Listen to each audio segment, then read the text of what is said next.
नमस्कार। आज मैं एक अपनी बात आप सबसे कहना चाहता हूँ। एक इंसिडेंट हुआ आज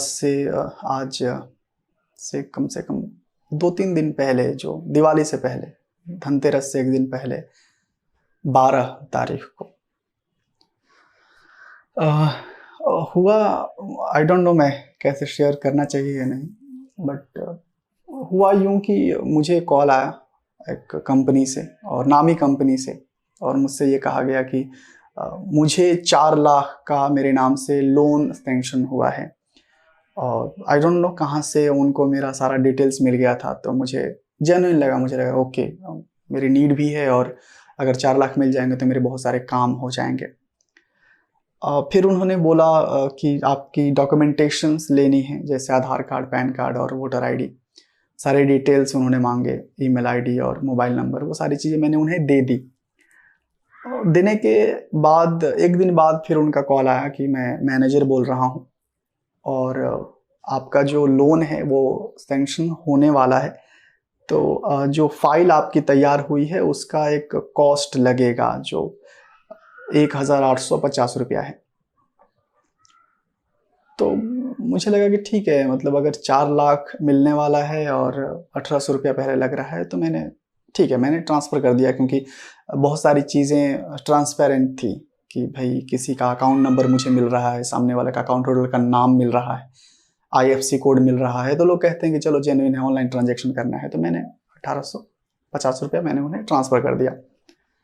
फिर 2 दिन के बाद उनका फिर से कॉल आता है, और वो कहते हैं कि अभी आपका जो लोन है वो पास तो हो जाएगा, लेकिन आपकी अकाउंट की जो स्टैंडिंग है वो अच्छी है कि नहीं? मतलब ये जो 4 लाख रुपए आपके अकाउंट में जाएँगे, वो आप किस तरीके से चुकाएँगे या नहीं चुका पाएँगे? इसके लिए आपको फिर से एक 15,000 का अमाउंट आपको ट्रांसफ़र करना पड़ेगा, ताकि आपकी स्टैंडिंग चेक हो जाएगी और बाद में ये आपका जो अमाउंट है वो रिफंड हो जाएगा।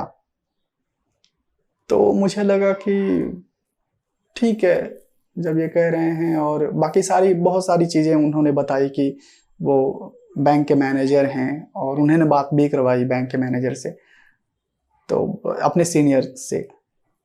तो फिर मुझे लगा कि ठीक है, तो फिर मैंने वो भी फंड ट्रांसफ़र कर दिया कैसे भी।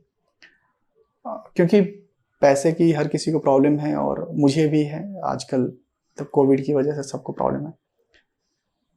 लेकिन जब मैंने 15,000 जमा करवा दिया, तो फिर उसके बाद उनसे बात हुई। उन्होंने कहा कि अब तो आपका लोन सैंक्शन होने वाला है, तो 4 लाख आपके अकाउंट में किस तरीके से होगा, अब आपको ईएमआई में कन्वर्ट किया जाएगा, तो ये देखना है कि आपके पास इंश्योरेंस है कि नहीं। आई वाज़ कन्फ्यूज़्ड बिट कि इंश्योरेंस की क्या ज़रूरत है, क्योंकि लोन तो पैसे मुझे चाहिए। तब मैंने उनसे कहा कि भई अगर मुझे पैसे चाहिए, तो आपको मतलब इंश्योरेंस की क्या ज़रूरत है? इंश्योरेंस नहीं लेना है मुझे। ये बात कहने के बाद फिर उन्होंने कहा कि नहीं, आपको इंश्योरेंस करवाना पड़ेगा। अगर आपका इंश्योरेंस नहीं है, तो उसके लिए आपको 30,000 फिर से पे करना होगा। आई वाज़ शॉक्ड कि ये तो पैसे मिलने से पहले ही पैसे जा रहे हैं। सच ये है कि मैंने किसी को नहीं बताया था, अपने फ्रेंड्स को नहीं बताया था, फैमिली में नहीं बताया था। तो मुझे लगा कि शायद मुझे पैसे मिल जाएँगे तो मैं शेयर करूँगा।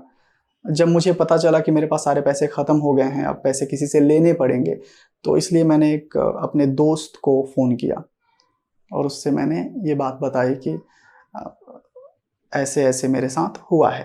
और ये बात धनतेरस की है, 12 तारीख को। मतलब यहाँ के हिसाब से धनतेरस, जो दिवाली से पहले।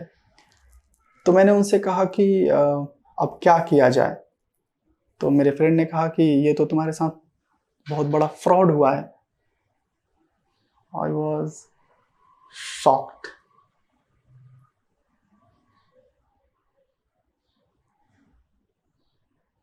मुझे कुछ वक़्त के लिए समझ में नहीं आया कि अभी क्या करूँ मैं? किसको बोलूँ कि मेरे साथ चीट हो चुका है?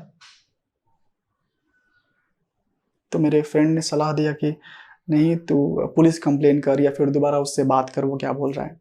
जब मैंने दोबारा कॉल किया, तो वो लोग फ़ोन नहीं उठा रहे हैं, कुछ कोई खोज खबर नहीं है। ये कहने का मेरा मतलब ये है कि आप लोग भी सतर्क रहें अगर ऐसे फ्रॉड्स बहुत सारे हो रहे हैं, क्योंकि कोविड की वजह से सबके पास पैसे की कमी है। तो आई होप आप क्या महसूस कर रहे होंगे, आई डोंट नो।